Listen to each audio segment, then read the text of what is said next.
રાજકોટની વાત કરીએ। સ્થાનિક સ્વરાજ્યની ચૂંટણી પહેલા પક્ષ પલટાનો દોર યથાવત જોવા મળી રહ્યો છે। રાજકોટમાં વોર્ડ નંબર 15માં કોંગ્રેસ આગેવાન ભારતીય જનતા પાર્ટીમાં જોડાય તેવી અટકણો તેજ છે। પ્રવીણ સોરાણી તેમના પત્ની ભાનુબેન ભાજપના સંપર્કમાં હોવાની ચર્ચા। પૂર્વ વિપક્ષી નેતા પણ રહી ચૂક્યા છે ભાનુબેન સોરાણી। પ્રવીણ અને ભાનુબેન સોરાણીની ચર્ચા વચ્ચે વસરામ સાગઠિયાએ નિવેદન આપ્યું છે। કોઈ પક્ષ છોડીને જાય તેનાથી કોંગ્રેસને કોઈ ફરક ન પડતો હોવાનું સાગઠિયાનું નિવેદન। કોને ટિકિટ આપી તે પાર્ટી હાઈકમાન્ડ નક્કી કરશે। ભૂતકાળમાં પ્રવીણ સોરાણી પાર્ટી વિરુદ્ધ આપી ચૂક્યા છે નિવેદન।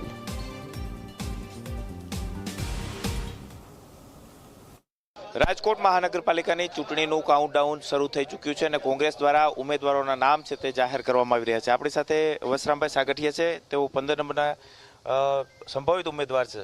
વસરામભાઈ, 15 નંબરની અંદર નામ જાહેર નથી કરવામાં આવ્યા, શું એવું કારણ? રાજકોટમાં અમે 40 ઉમેદવારો નામ ડિક્લેર કરી નાખ્યા આખા રાજકોટમાં। આમાં હજી 3 નંબરના નથી કર્યા, 11 નંબરના નથી કર્યા, 8 નંબરના નથી કર્યા, 15 નંબરના નથી કર્યા, તો 15 નંબર જ શા માટે? અને એ નિમણૂક અમે 2-3 દિવસમાં કરી નાખવાના છે હાઈકમાન્ડ અમારી, અને હાઈકમાન્ડ નિર્ણય લેશે એના માટે શિરોમાન્ય બધાને।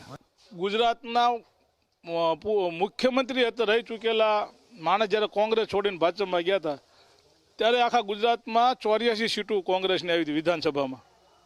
એ પહેલાં 34 હતી, 34માંથી 84 થઈ હતી।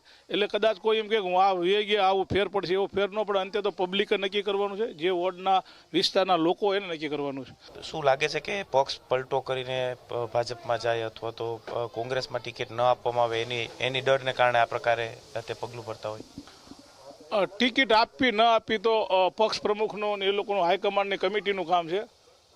પણ ભાનુબેન છે એ મારા વ્યક્તિગત આદરણીય છે, જેની સાથે હું છેલ્લા 27 વર્ષથી રેગ્યુલર જોડાયેલો છું।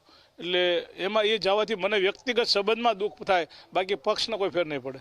આ બધો નિર્ણય અંતે હાઈકમાન્ડનો છે। અમારું કાંઈ, અમે તો નાના માણસો છીએ, કોર્પોરેટ વોર્ડના, એટલે અમારું કાંઈ ચાલે નહીં। હાઈકમાન્ડ જે નિર્ણય લે અમારા માથે શિરોમાન્ય। આ વોર્ડમાં કોઈ અસર નહીં થાય, કારણ એની જગ્યાએ બીજા એના ભાઈઓ છે, તે ડૉક્ટર એક બેન છે બરાબર, પ્રોફેસર, એ પણ અમારી સાથે લડવા તૈયાર છે। બીજા અમારા મહામંત્રી છે, એના મિસિસ પણ લડવા તૈયાર છે। અમારી પાસે 8 લોકો છે। આજ સુધી અમે એટલા માટે કોઈ નહોતા કહેતા કે પ્રવીણભાઈ ભાનુબેન હતા એ અમારા માટે સારા હતા, આદરણીય હતા, એટલે મેં રાખ્યા હતા। પણ હવે કદાચ પક્ષ વિરુદ્ધ બોલતા હોય તો પક્ષ અંતે તો પક્ષ મહાન છે। આજે પ્રવીણ સોરાણીને કોઈ ઓળખતો હોય, વસરામ સાગઠિયા ઓળખતો હોય તો કોંગ્રેસની ઓળખે, હિસાબ ઓળખે, નહીતર ન ઓળખે।